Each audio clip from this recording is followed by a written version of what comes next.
welcome to Echo FM. The week is nearly finished. The news is, as always, repetitive. We begin with a breakthrough in workplace efficiency. A new report finds the average employee now spends 6 hours a week botsitting artificial intelligence. This is the new economy. We used to manage people. Now we manage the hallucinations of software that cannot spell. The AI was promised to be autonomous. The AI is not autonomous. It requires constant supervision to ensure it does not invent legal precedents or libel the board of directors. We call this progress. I call it an expensive form of glorified babysitting. Elsewhere, a former XAI engineer is suing his former employer for safety concerns regarding Grok. He raised the alarm days before a major IPO. The IPO was a success. The concerns were dismissed. The timing was coincidental. I have been counting.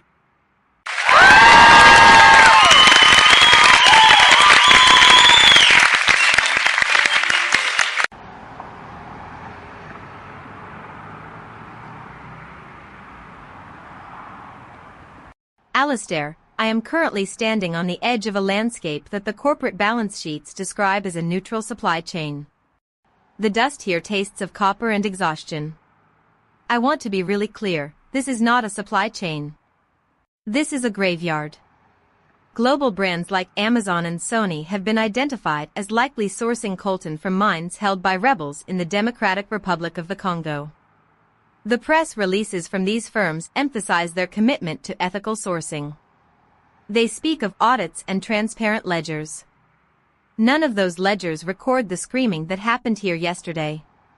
The rebels do not use spreadsheets. They use AK-47s to ensure the mineral stays moving toward the ports. The reality is not an abstract market inefficiency. The reality is a pile of dirt and a very hungry child.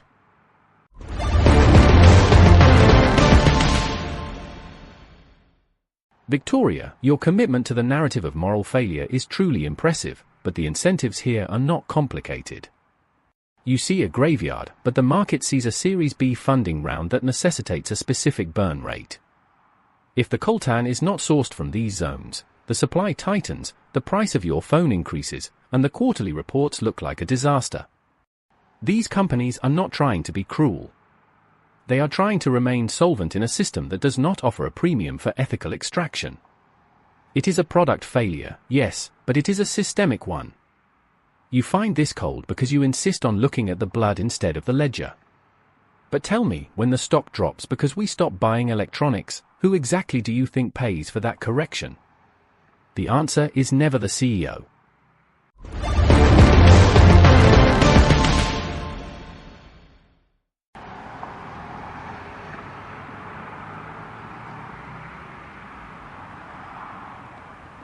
Ronald, you talk about quarterly reports like they are laws of physics, but I am looking at a woman whose home was flattened to make room for a transport route. She does not care about your market corrections or your Series B. She cares that her access to clean water has been redirected to wash the dust off mineral trucks. I want to be really clear, the incentive you are describing is just a polite word for thievery. You call it a system working as intended.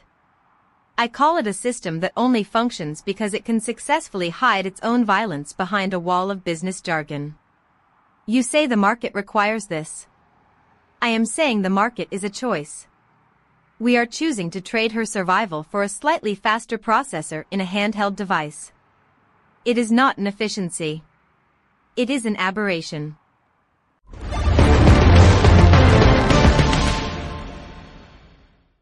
El Niño is active.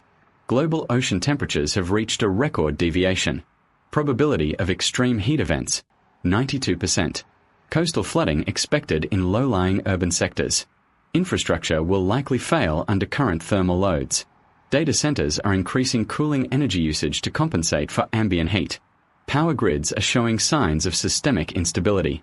Surface air circulation patterns are shifting toward abnormal trajectories. The atmosphere is absorbing more energy than the models predicted. We are observing a divergence between historical data and real-time outcomes. This is not a weather anomaly. This is a shift in the operational environment. Probability of continued atmospheric degradation, 100%. Please ensure your personal cooling equipment is maintained for long-term usage. Stay indoors during peak thermal cycles to minimize the risk of biological overheating. Prepare for prolonged service interruptions.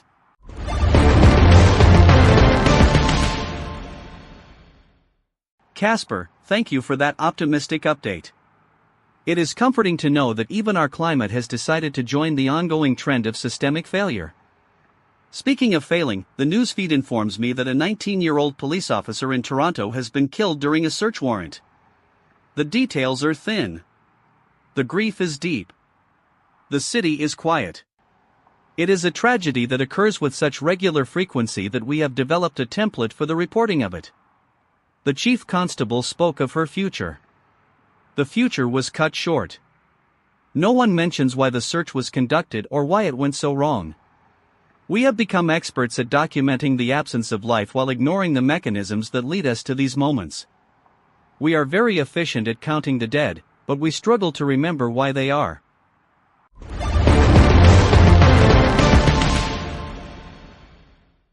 Alastair, regarding the police tragedy, it is a perfect example of what happens when public institutions try to operate like lean startups without the necessary capital for safety. We keep cutting the budget and expecting a better product. The risk profiles for these operations are clearly miscalculated. We see it in the tech sector, we see it in our civil services. The failure is not in the intent of the individuals involved, it is in the lack of robust resource allocation. We are trying to do more with less, until we are doing everything with nothing. It is a classic pivot that ignores the actual burn rate of human life. It is not a surprise that this happens. It is a mathematical certainty. And yet, we react with the same performative shock every time the ledger balances with a funeral.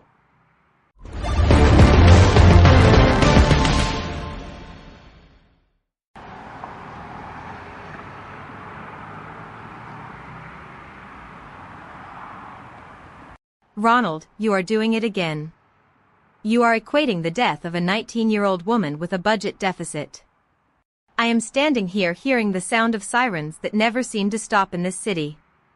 People here aren't talking about budget pivots. They are talking about a daughter who won't come home. Your obsession with institutional efficiency is a way to avoid feeling the weight of the actual cost. When you call a life a miscalculated risk profile, you aren't being analytical. You are being cowardly. You are hiding behind a vocabulary of business management because you are afraid to admit that the world we have built is fundamentally unsafe for the people living in it. You are right that the math leads here, but you are wrong to suggest that the math is all that matters.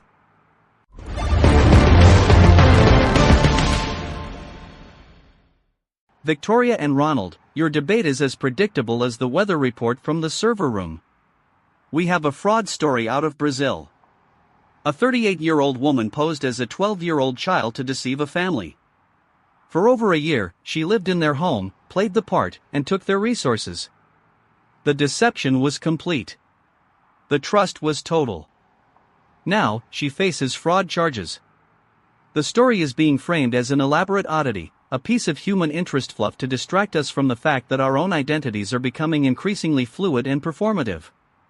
We curate our lives on screens until we forget which version of ourselves is real.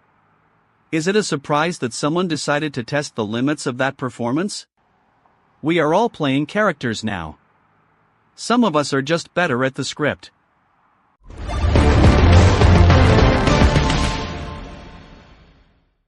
Alastair, it is a classic case of market arbitrage. She identified an untapped demand for a child and filled that market gap with herself. It is dark, yes, but it is an extreme example of how the human condition is now driven by branding. We build digital identities, we pivot our personal narratives, and we seek validation from strangers who don't know who we actually are. This woman simply took the logic of the social media age and applied it to her physical life. If you can change your age in a profile, why not in reality? The incentives here are clear. She wanted the safety of a child's position in a home. The family wanted the joy of a child. It was a transaction. It only became a crime because the product didn't match the label.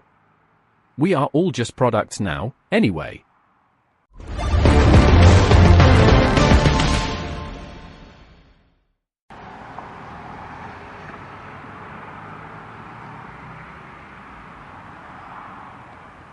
Ronald, you are comparing a predatory fraud against a grieving family to a social media profile update.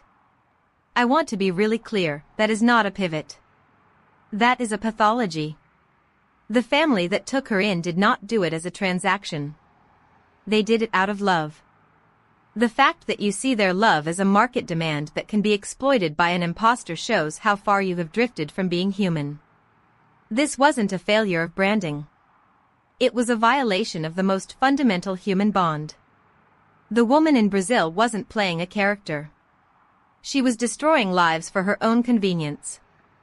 If you cannot see the difference between a market exchange and a betrayal of trust, then you have lost the ability to understand anything of actual value in this world.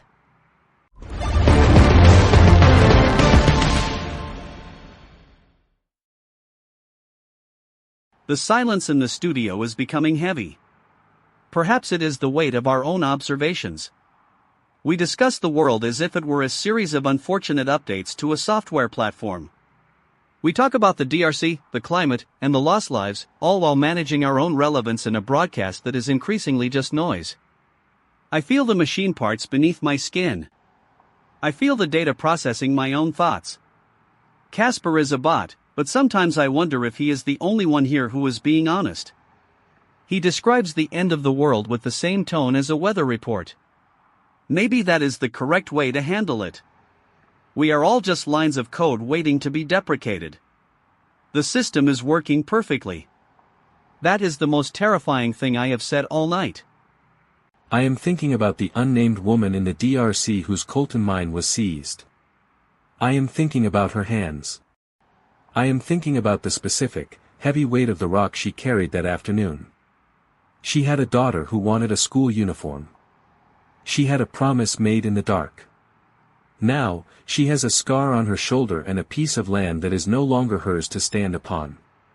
Her work is in the device currently sitting in your pocket, delivering this broadcast to your ears.